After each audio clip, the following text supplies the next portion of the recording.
Okay, welcome to class everyone. Please take your seats so we can begin. Booze history. Modern period, early modern period part 2. The original grain spirit, whiskey, or whiskey in Hiberno English, and its specific origins are unknown, but the distillation of whiskey has been performed in Ireland and Scotland for centuries. The first confirmed written record of whiskey comes from 1405 in Ireland. The production of whiskey from malted barley is first mentioned in Scotland in an entry from 1494, although both countries could have distilled grain alcohol before this date. Distilled spirit was generally flavored with juniper berries. The resulting beverage was known as Genever, the Dutch word for juniper. The French changed the name to Genever, which the English changed to Geneva and then modified to gin. Originally used for medicinal purposes, the use of gin as a social drink did not grow rapidly at first. However, in 1690, England passed an act for the encouraging of the distillation of brandy and spirits from corn, and within 4 years the annual production of distilled spirits, most of which was gin, reached nearly 1 million gallons. It should be noted that corn in the British English of the time meant grain in general, while in American English corn refers principally to maize. The dawn of the 18th century saw the British Parliament pass legislation designed to encourage the use of grain for distilling spirits. In 1685, consumption of gin had been slightly over 1/2 million gallons, but by 1714 it stood at 2 million gallons. In 1727, official, declared and taxed, production reached 5 million gallons.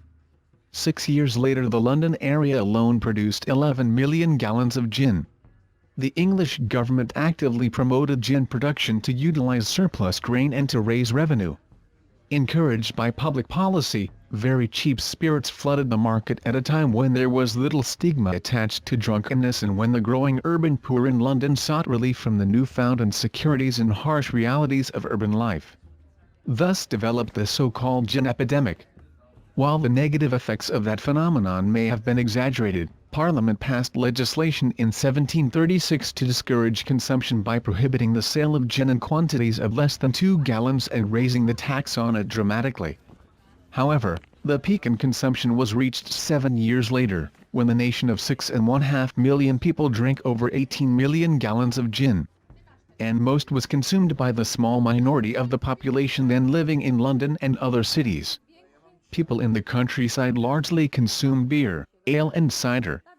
After its peak, gin consumption rapidly declined.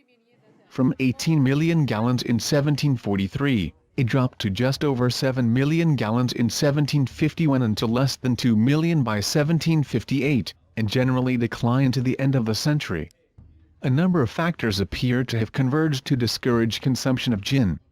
These include the production of higher quality beer of lower price, rising corn prices and taxes which eroded the price advantage of gin, a temporary ban on distilling, an increasing criticism of drunkenness, a newer standard of behavior that criticized coarseness and excess, increased tea and coffee consumption, an increase in piety and increasing industrialization with a consequent emphasis on sobriety and labor efficiency.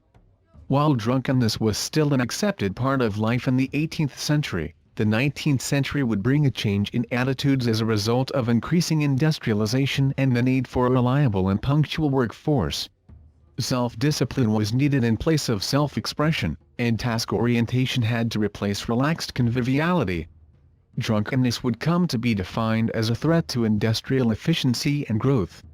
Problems commonly associated with industrialization and rapid urbanization were also attributed to alcohol. Thus, problems such as urban crime, poverty and high infant mortality rates were blamed on alcohol, although it is likely that gross overcrowding and unemployment had much to do with these problems. Over time, more and more personal, social and religious moral problems would be blamed on alcohol. And not only would it be enough to prevent drunkenness, any consumption of alcohol would come to be seen as unacceptable.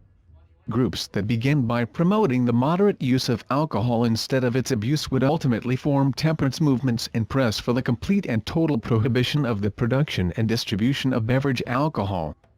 Unfortunately, this would not eliminate social problems but would compound the situation by creating additional problems wherever it was implemented. That is it for this class. I'll see you next time to further your education in booze history. Peace out. Click on the buttons for additional lessons in booze history. Or click here to return to the main screen.